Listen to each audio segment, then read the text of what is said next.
កាលពីវីដេអូមុនខ្ញុំបានធ្វើការចែករំលែកអំពីប្រភេទកិច្ចសន្យាការងារដែលមានពីរប្រភេទគឺកិច្ចសន្យាការងារមានថ្នាក់វេលាកំណត់ដែលភាសាអង់គ្លេសហៅកាត់ថា FTC និងកិច្ចសន្យាការងារមានថ្នាក់វេលាមិនកំណត់ដែលភាសាអង់គ្លេសហៅកាត់ថា UDC ថ្ងៃនេះខ្ញុំនឹងបន្តធ្វើការចែករំលែកអំពីការរំលាយកិច្ចសន្យាការងារ FTC តើកិច្ចសន្យាការងារ FTC អាចត្រូវបានរំលាយឬបញ្ចប់មុនកាលកំណត់ហើយទេយន្តតាមមាត្រា73នៃច្បាប់ស្តីពីការងារកិច្ចសន្យាការងារ FTC ត្រូវផុតរលត់តាមធម្មតានៅពេលដល់ការកំណត់ប៉ុន្តែកិច្ចសន្យានេះអាចរំលាយមុនកាលកំណត់បានតាមការព្រមព្រៀងគ្នារវាងភាគីនយោជកនិងកម្មករនយោជិតការព្រមព្រៀងគ្នានេះត្រូវធ្វើជាលាយលក្ខណ៍អក្សរនៅចំពោះមុខអធិការការងារនិងមានចុះហត្ថលេខាដោយភាគីទាំងពីរនៃកិច្ចសន្យា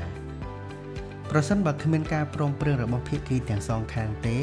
កិច្ចសន្យាការងារ FTC អាចរំលាយបានតែក្នុងករណីដែលមានកំហុសធ្ងន់និងប្រធានស័ក្តិតែប៉ុណ្ណោះខ្ញុំសូមបញ្ជាក់ថាកំហុសធ្ងន់នៅទីនេះសំដៅដល់កំហុសធ្ងន់ទាំងឡាយរបស់នយោជកនិងកំហុសធ្ងន់ទាំងឡាយរបស់កម្មករនយោជិតមានន័យថាប្រសិនបើនយោជកបានប្រព្រឹត្តកំហុសធ្ងន់ដូចមានចែងក្នុងចំណុចកនៃមាត្រា